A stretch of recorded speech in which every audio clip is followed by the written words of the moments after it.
you want to get a nut off something that spins, like on a wheel shaft or something like that. And you put a regular wrench and just put muscle in it, you'll just end up spinning the shaft. Same thing with this transmission shaft. This transmission, there's no way of really locking it, so because it's a hydrostatic transmission. So if you just take a ratchet handle, this is just going to spin. I suppose what you can do is you can have a buddy hold on to this belt here, and you should be between that and the engine compression. That should be enough to keep that tight enough where it's going to keep from going anywhere. But this is a nylon lock nut there. So it's going to have some resistance. It's not just going to spin off. So this is where an air wrench really shines.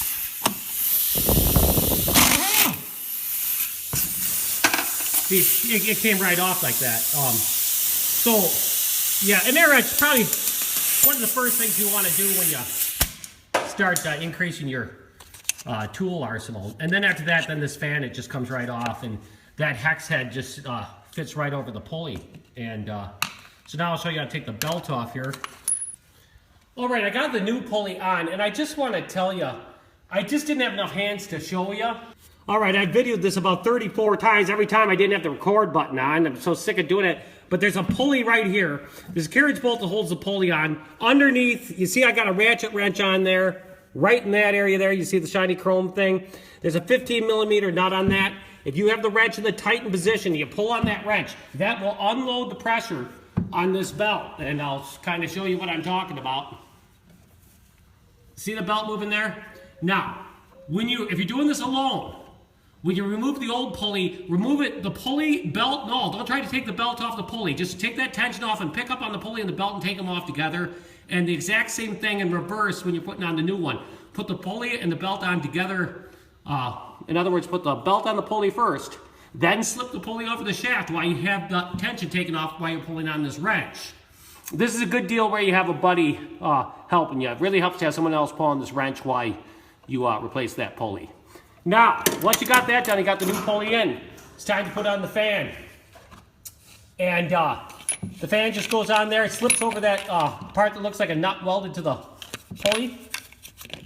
It just sets right in there. Eventually, there we go. And then the washer goes on top of it. We're gonna put blue Loctite on these threads here. Don't know what to torque the nut down to because there ain't nothing in the owner's manual about it. Maybe there's something online. I'm just going to guess. I'm just going to wing it. Blue Loctite that nut, and then it's basically a reverse procedure on putting this thing back together. All right, one other thing here, just like every other time on everything, you know, I'm just about ready to button the job back up, all done, and then I noticed this fuel line. Well, I tried to put on that operator platform deck, fender deck.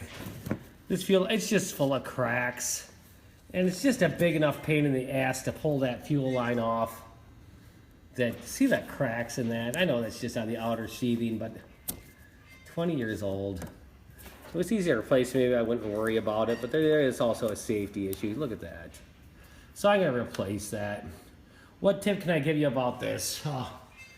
Like these days, everything's made out of plastic, right? So those fuel lines are old and hard. So you got a hose barb there. Yeah, it should be made out of steel, but it's not. It's plastic. So they're on there pretty damn tight. So take a knife and just score a cut in it. And that way you won't break this. You'll be damn sad if you break that. You're just replacing a line. You don't want this to turn into a nightmare. So it's protect a whole fuel line you can't save. Radiator hoses, you know you can't save. Cut them. It's going to make taking them off a lot easier. If it's something you do have to save, you twist it with the pliers first to get it loose, and then work on it very carefully. But don't just try yanking them suckers off, because you'll break whatever the line's attached to. Then back this door, and I got enough fuel line to do the job. Bought some fuel filters. She only takes one, but you know, don't just get one. If you got a number of pieces of equipment, you know, you need a fuel filter. It's going to happen. You know, it turns out you need one. It's going to happen when the stores are closed. So get two so you have some. And you know, I noticed it needed a new fuel filter when I took off this fuel line and saw this. And of course, it's got these things on it instead of real clamps. Those miserable pieces of crap. So I'm going to replace them with some hose clamps, and bought a few extra too, so if I ever have to replace a hose clamp, I won't be caught high and dry. So I'm going to take care of that now. Alright, the fuel line for the fuel pump forward is covered in this corrugated conduit. And once again, I took it off the hose off the fuel pump, and I split it with a knife, like I showed you before, to keep from you don't want to break off the nipple off the fuel pump. So on hose that you know you're going to be replacing, just go ahead and slice it. And hose that you're going to reuse, I just recommend being really, really careful. Then you got these guys here where it's these clamps right there. The way these things come undone is you just stick a screwdriver right in that area there, and you just pry up on it, and it'll come apart. Once you get it undone there, it's almost like a hinge. Okay, and then it comes out, but that's how it goes. And then when you put it back together, you just push it like that, it clicks together like that. Of course, you'll be having the whole fuel line in there, but just show you how those things work. All right, replace the fuel line here. All right, we replaced the fuel line here from the fuel pump. Okay, right there, all the way, new fuel filter, and most importantly, we got rid of those stupid spring metal hose clamps and put on some real hose clamps, stainless steel worm dry ones. So new fuel line all the way. So let's see if she starts up. Contact.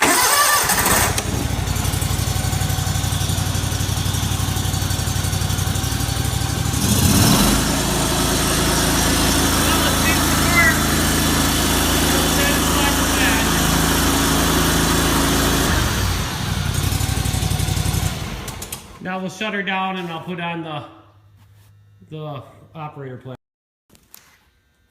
All right, we got her all put together here. Okay, so now we'll give her a test drive and see if she works. Well, we got the dog over there with the cone of shame.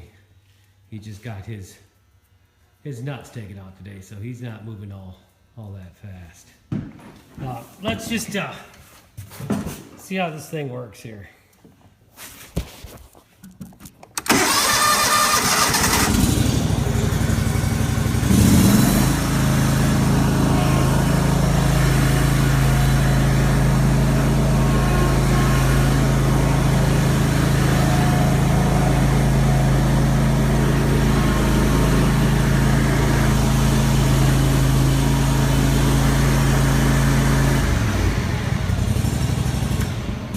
Well, it seems to work pretty good, so you can be happy about that. And yeah, I suppose it's just like anything else in life. It was,